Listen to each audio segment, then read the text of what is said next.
Bienvenidos a un segmento más de Abogados Unión Te Informa, en donde nuestro principal objetivo es mantenerlos informados sobre sus opciones para emigrar a Estados Unidos. Si les gusta estar al pendiente sobre las últimas noticias de migración, suscríbanse a nuestro canal. El día de hoy tenemos como invitado al licenciado Félix Sánchez, abogado titular de Abogados Unión. Bienvenido. Hola, Anaí. Es un placer verdaderamente estar aquí con toda nuestra comunidad contestando sus preguntas. El día de hoy queremos tocar un tema muy común que vemos todos los días con nuestros clientes.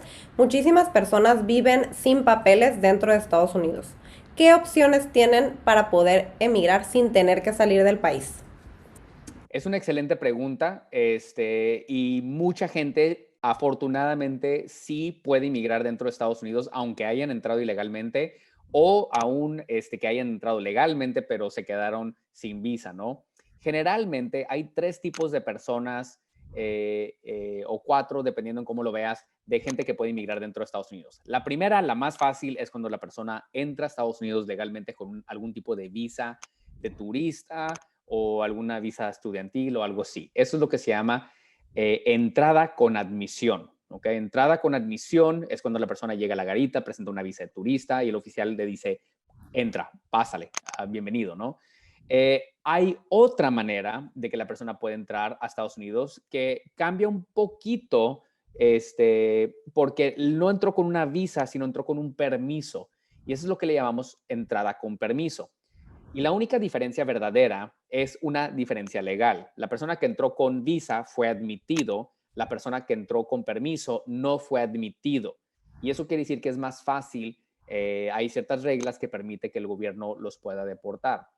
Esos permisos son lo que normalmente una persona podría pensar como un permiso humanitario, ¿no? Cuando una persona está muy enferma y necesita entrar a Estados Unidos para alguna servicio médico. Pero no es la única manera, ¿no? Hay unos permisos para aquellas personas que son padres de militares, por ejemplo, lo que le llamamos parole in place.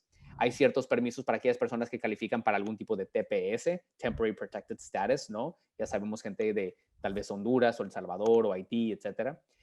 También hay ciertos permisos asociados con gente que entró con permisos de asilo o permisos de amnistía, ¿verdad? Entonces, hay diferentes tipos de permiso. Algo que estamos muy emocionados ahorita es un permiso en particular para aquellos jóvenes DACA, ¿no? El permiso DACA en sí no es la entrada con permiso, pero ese DACA nos puede conseguir un permiso especial.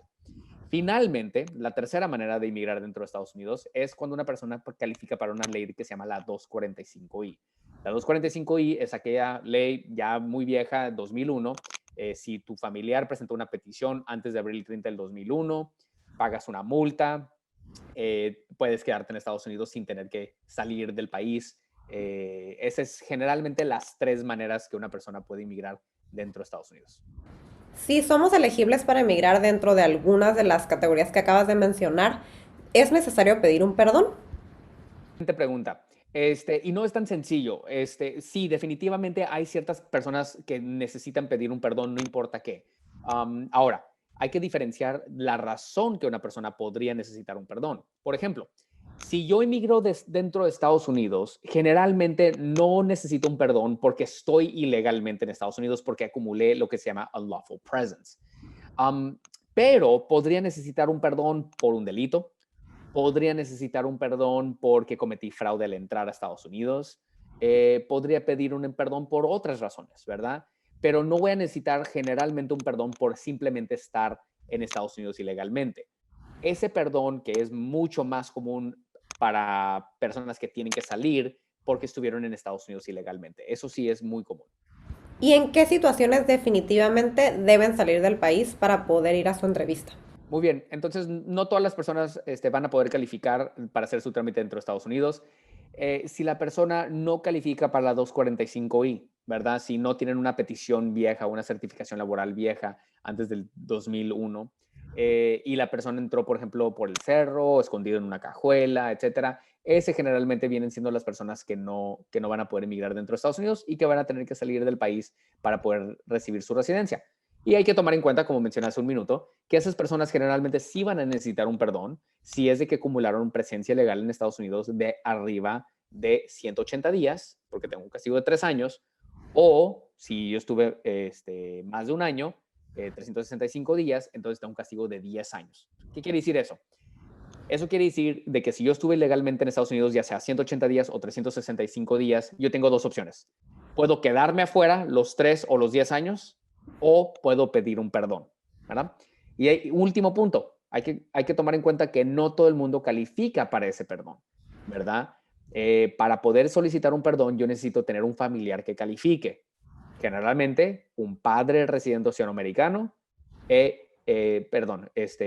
un esposo residente ciudadano-americano o un padre residente ciudadano-americano. ¿Qué pasa si mi único familiar es mi hijo o mi hija que me está pidiendo, que ya son mayores de 21 años de edad? Si mi único familiar es mi hijo o mi hija, no califico para un perdón, ¿verdad? Necesito forzosamente tener un esposo o esposa o un papá o una mamá que son residentes o ciudadanos americanos. Muy valiosa información, Félix. Muchísimas gracias por todos estos detalles. Invitamos a toda la audiencia a contactarse contigo. ¿Cómo pueden hacerlo? Excelente, pues tenemos oficinas en Estados Unidos y en México. Si nos quieren marcar acá en Estados Unidos, nuestro número de teléfono es el 619-662-2170. En México, nuestro número de teléfono es el 664-622-5442. También nos pueden mandar un correo electrónico, es hola, HOLA, @abogadosunion.com. Y recuerden nuestras redes sociales, todas están como Abogados Unión. Muchas gracias, Félix. Gracias a ti, Anaí.